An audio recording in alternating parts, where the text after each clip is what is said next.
Får de der baner kende, Mads? Ja, han skal.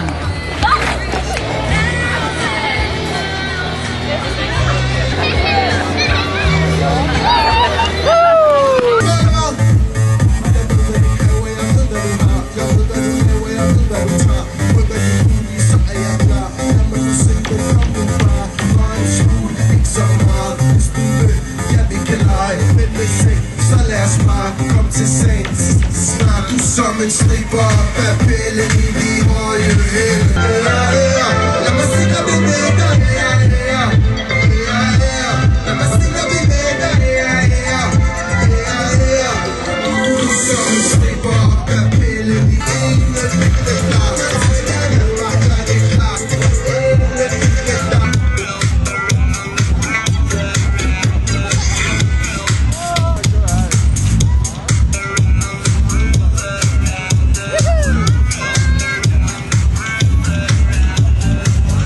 Hvordan var turen?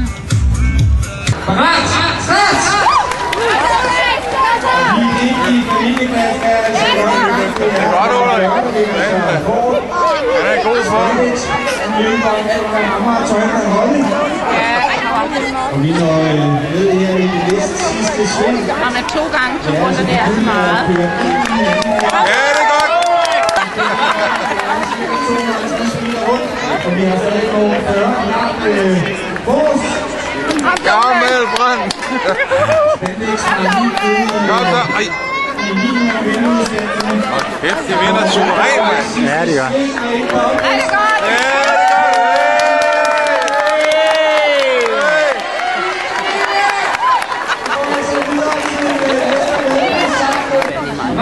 Ej, det kan være.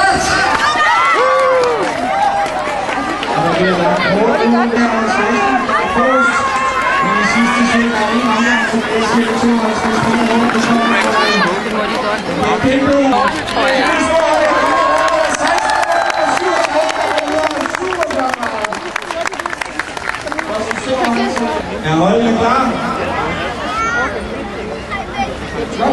Klar! Parat! Start! Det er et meget tæt slag, vi har allerede.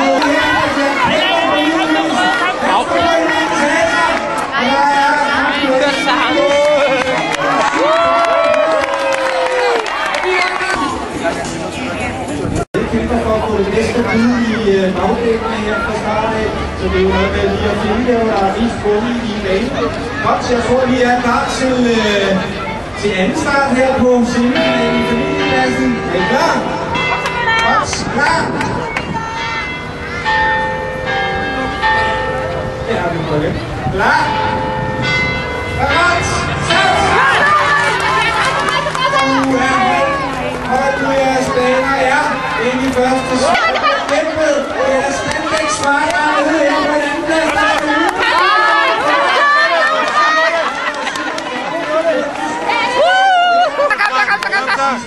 Kom så.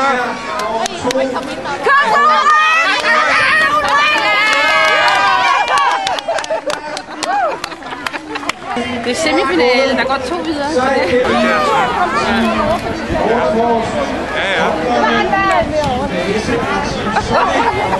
Nå, jeg har lovet at ringe med dig. Nu er det sgu da stærkt. Hold da op. Det er godt styret med. Fokusen er klar. Ja, han Det er er god. altså de sidste 2 finale her, så vi siger klar, parat, start! Der bliver knoklet i de første sving her. Ser vi lige, at der er nogen, der har til at... Der bliver knoklet på både. Er det sjovt? Han er der, Mads. Start! Hold ud nu!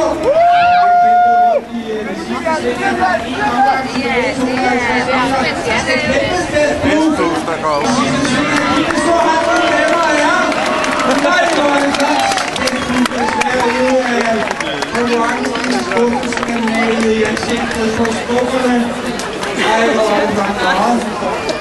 Og vi er blandt vores officials, der bliver ligget, og vi er klar til finaleheatet i familieklassen, mine damer og herrer. Er I klar? Hold jer klar! Godt. Klar. Parat. Start. Finalen er i gang.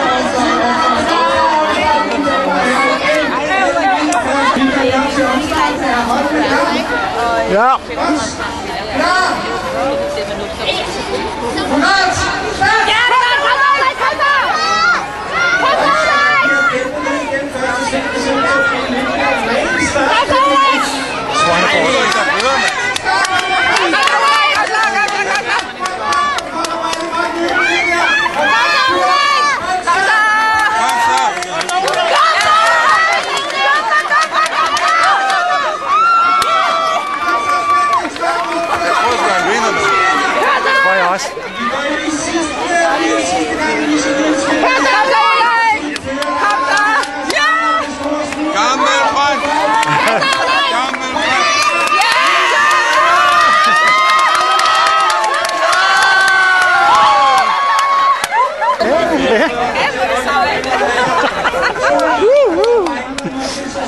Så skal vi til Paris. Ja. Ej, hvor fedt. Jeg skal over og møde Michael. Det var vindersikkert. Jeg skal lige have dig med. Hej. Køren klar til de 4 finalister, 42, 6, 13 og 44. Er alle klar til afgang? Vi skal lige sørge for, at alle er på linje her. Igen et studie i forskellige sættekassebiler kan være. Der bliver lagt klar til det her. Og damer og herrer, vi skal lige have de sidste fotografer af banen. Det er faktisk racerløb det her. Godt, vi får noget. Vi skal lige passe på dernede. Der kender jeg. Skal jeg lige se, om vi har... Giv dem en stor hånd. Det bliver altså vinderne af 100 meter sprinten hernede. Det bliver til en tur på Jyllandsringen for jer begge to, hvor I kan prøve lidt forskellige biler. Skal jeg hoppe ned i den? Det er også bizarrt. Okay. Første sæbekassegift går til Svante Herik. Ja, den får den. Det lyder ikke som om, han var der. Vi skal bede Raket i Røven om at komme op. De fik en tredjeplads. Må gerne komme op og stille sig på podiet. Og Team Morthorst på en flot andenplads kommer op og stille sig på podiet. Og selvfølgelig vinderen Gammelbrand om at komme op og stille sig på podiet.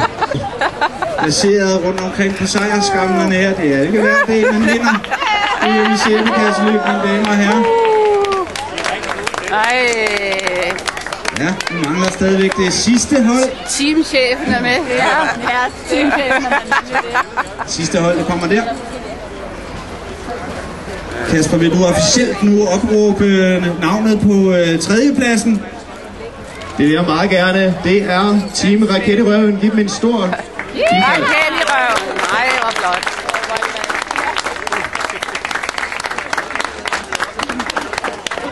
Team Raket i Røven. Ja.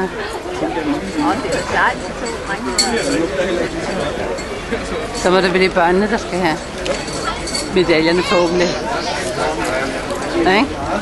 Tillykke. En flot tredjeplads. Det skal Tyksakken også lige have givet sin præmie. Og vi har vores rare Michelin-mand, som giver et trofæ for Michelin. Han har hovedet på den her gang. Og selvfølgelig en flot pokal også rettet til tredjepladsen. Sådan der. Sådan der. Det er svært at se ud af det dragthallet, jeg må fortælle. Igen, drama. Du skal nok ikke så tæt på kanten, min ven. Det er helt galt. Godt, så rykker vi videre til andenpladsen i familiegruppen. Kasper, vil du gøre den officielle udnævnelse, så skal jeg hænge medaljer om halsen. Og det er Team Morthorst. Giv dem et varmt bifald.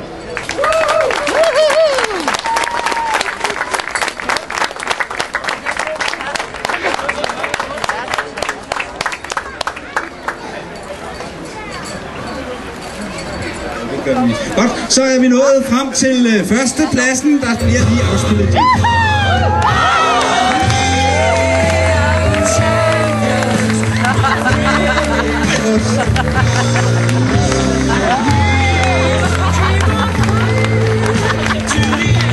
Tillykke!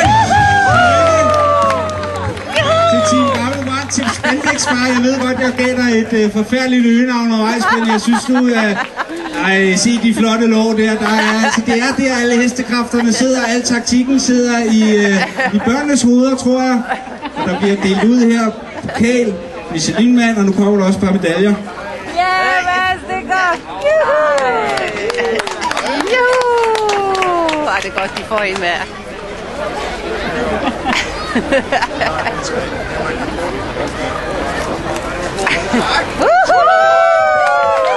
Vinder af DM i selvklasseløb i familieklassen. Fantastisk flot klaret. Giv dem en stor hånd.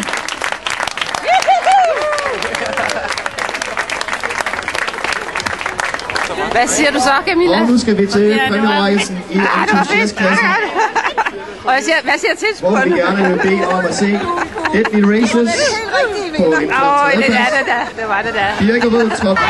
Johanna, du så ret glad ud deroppe.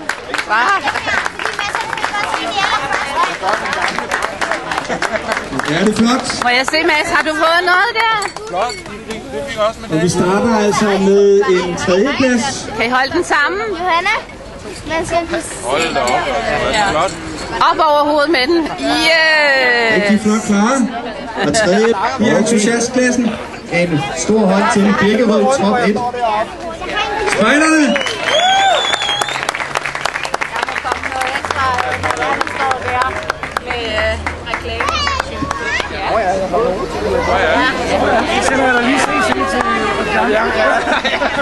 Men jeg ved, jeg har det på hende her kasse. Alle holdene det, men det tænker sådan lidt hvis du har jo Ja, så skal vi aflevere guldmedaljerne til vinderne af DM i selvklasseløb.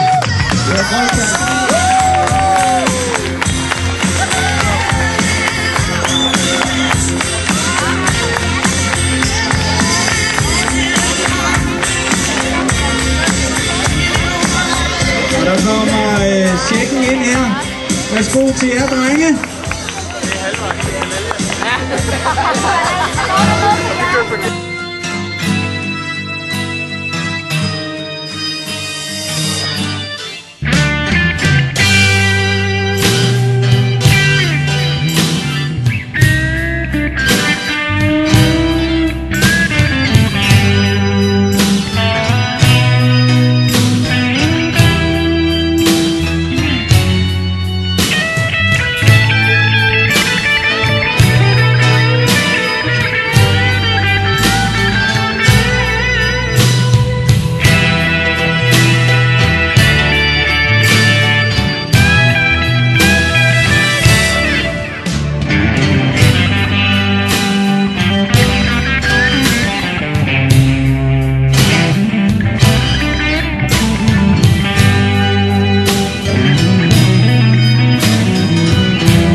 meget sjovt.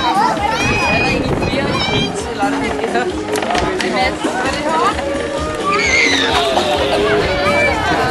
Er det god, Henrik? Ja. Vi har ikke. Ja.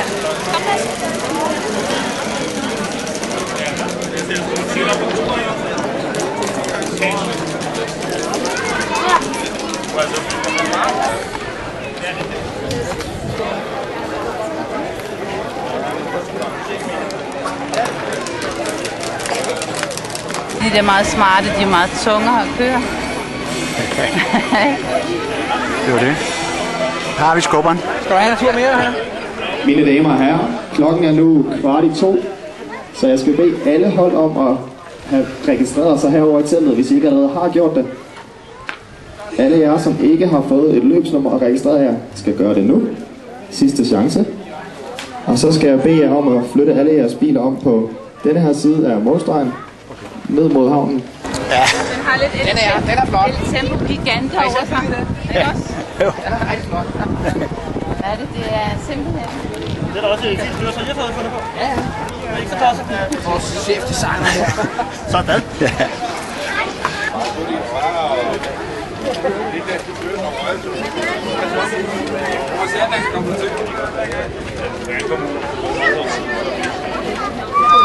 Over til de andre, så bare holde den. Ja, kraftigt, ikke? Jo.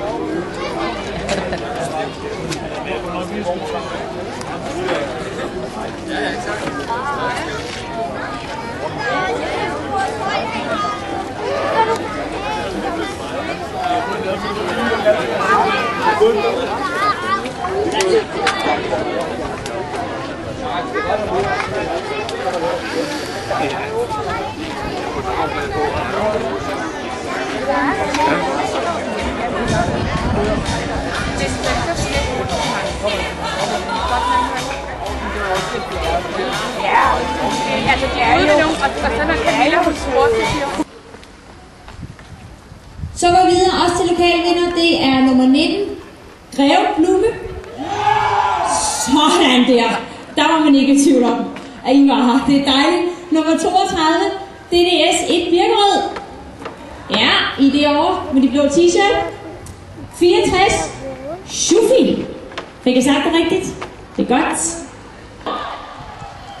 Så for så nummer 18 løber helt klart op i feltet. Der stiger nummer 18 ligger nummer 1. Og der er lidt svinger i pulsen der også. Fætter og kusine, I skal have lidt mere fart på. Det er stadigvæk nummer 18, der ligger i en tæt føring. Så har de rundet det næste sving. Der ligger, nummer 18 ligger klart 5 meter foran bil nummer 2. Så kommer 3 og 4 ligger lidt længere nede i svinget. Nu kommer de tilbage. Der har været en overhældning. Det er nummer 18 ligger nu på anden plads. Jeg kan ikke se, men jeg kan huske, at Frederik med sin far og farens lillebror. Det er nummer